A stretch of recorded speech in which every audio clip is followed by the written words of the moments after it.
മനുഷ്യരുമായി അടുപ്പം പുലർത്തുന്ന മൃഗങ്ങളിലൊന്നാണ് ചുവന്ന അണ്ണാൻ. കാണാൻ സുന്ദരന്മാരായ ഇവയെ ഓമന മൃഗങ്ങളായും ബ്രിട്ടീഷുകാർ വളർത്തിയിരുന്നു. ഈ അണ്ണാന്മാരിലൂടെയാണ് ഇംഗ്ലണ്ടിൽ മനുഷ്യരിലേക്ക് കുഷ്ഠരോഗം പടർന്നതെന്നാണ് പുതിയ പഠനം.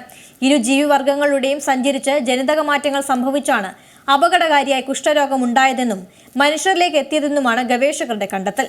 ജന്തുക്കളിൽ നിന്ന് മനുഷ്യരിലേക്ക് അപകടകാരികളായ രോഗാണുക്കൾ പകർന്നതിന്റെ നിരവധി തെളിവുകളുമുണ്ട്.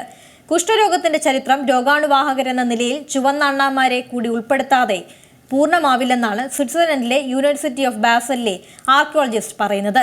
9-ാം നൂറ്റാണ്ടിനും 14-ാം നൂറ്റാണ്ടിനും ഇടയിൽ ഇംഗ്ലണ്ടിലെ വിൻചെസ്റ്ററിലാണ് ആദ്യമായി കുഷ്ഠരോഗം റിപ്പോർട്ട് ചെയ്തത്. ചുവന്ന അണ്ണാന്മാരുടെ രോമം ഉപയോഗിച്ച് തുണി നിർമ്മിക്കുന്നതിൽ പ്രസിദ്ധമായിരുന്നു വിൻചെസ്റ്റർ നഗരം. അന്നത്തെ വിൻചെസ്റ്ററിലെ അണ്ണാനുകളിലും മനുഷ്യരിലും ഒരേപോലെ കുഷ്ഠരോഗത്തിന് കാരണമായ മൈക്രോബാക്ടീരിയം ലേപ്രെ ഇനത്തിൽപ്പെട്ട രോഗാണുക്കൾ കണ്ടുവന്നിരുന്നുവെന്നാണ് ഗവേഷകരുടെ കണ്ടെത്തൽ.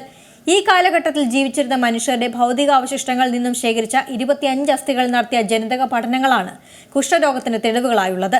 സ്റ്റാപ്പിൾ ഗാർഡൻസിൽ നിന്നും ശേഖരിച്ച ചുവന്ന അണ്ണാന്മാരുടെ ഭൗതികാവശിഷ്ടങ്ങളും പഠനത്തിന് ഉപയോഗിച്ചു.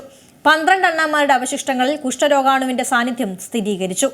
അമേരിക്കയിൽ കണ്ടുവരുന്ന ആർമഡില്ലോ, പശ്ചിമാഫ്രിക്കയിലെ ചിമ്പാൻസി എന്നിവയിലും കുഷ്ഠരോഗാണുക്കളെ കണ്ടെത്തിയിട്ടുണ്ട്.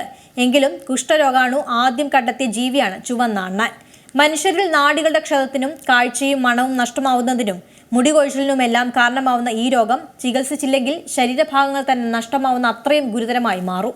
ഏറ്റവും പുതിയ വാർത്തകളും വിശേഷങ്ങളും വിരൽ തുമ്പിലറിയാൻ സീ മലയാളം ന്യൂസ് എല്ലാ ഡിജിറ്റൽ പ്ലാറ്റ്ഫോമുകളിലും ലഭ്യം.